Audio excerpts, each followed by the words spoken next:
నమస్తే అండి, welcome to my channel. ఈరోజు పుల్లగా పల్చటి కందిపప్పు చారు చేసుకుందాం. ఇది కొంచెం పుల్లగా చాలా మంచి టేస్ట్ ఉంటుందండి. దానికోసం మనం ముందు 1 గంట పాటు కందిపప్పును నానబెట్టుకోవాలి. 1 కప్పుకి 2 కప్పుల వాటర్ వేసుకొని ఇందులో కొంచెం పసుపు, కారంలోనే ఉప్పు కూడా సరిపోయిందండి, అందుకని నేను ఉప్పు వేయట్లేదు. మూత పెట్టుకొని 2 విజిల్స్ వచ్చే వరకు పప్పుని ఉడికించుకోవాలి. ఇలా 2 విజిల్ల తర్వాత ఓపెన్ చేసుకొని కందిపప్పు ఇలా ఉడుకుతుంది. ఇప్పుడు ఒక్కసారి స్పూన్తో 2-3 సార్లు ఇలా తిప్పుకుంటే పప్పు మెత్తగా రెడీ అవుతుంది. ఇలా రెడీ అయిన పప్పులోకి 1 కప్పు చింతపండు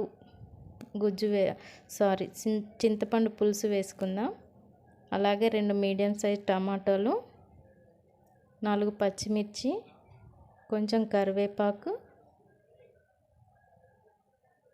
ఇవన్నీ ఒకసారి కలుపుకొని ఇప్పుడు మనకు ఎంత పల్చగా కావాలో అన్ని వాటర్ వేసుకుందాం. ఇలా సరిపోతుంది. ఇది మరిగిన తర్వాత కొంచెం చిక్కబడుతుంది. ఇప్పుడు కుక్కర్కి మూత పెట్టుకొని విజిల్ లేకుండా మీడియం ఫ్లేమ్లో 10 నిమిషాలు మరిగించుకోవాలి.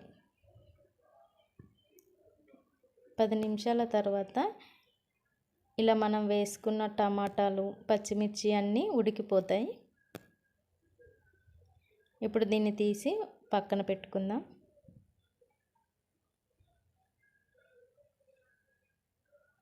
ఇప్పుడు పోపు కోసం ఒక గిన్నెలోకి 2 స్పూన్ల నూనె వేసుకొని వేడి చేసుకోవాలి. వేడైన నూనెలో 1/2 స్పూన్ ఆవాలు, కొంచెం జీలకర్ర, దంచుకున్న వెల్లుల్లి, మధ్యలోకి కట్ చేసుకున్న 4 ఎండుమిర్చి మళ్ళీ మంచి కలర్ వచ్చేంత వరకు ఫ్రై చేసుకోవాలి. ఇప్పుడు ఇందులో కరివేపాకు వేసుకుందాం.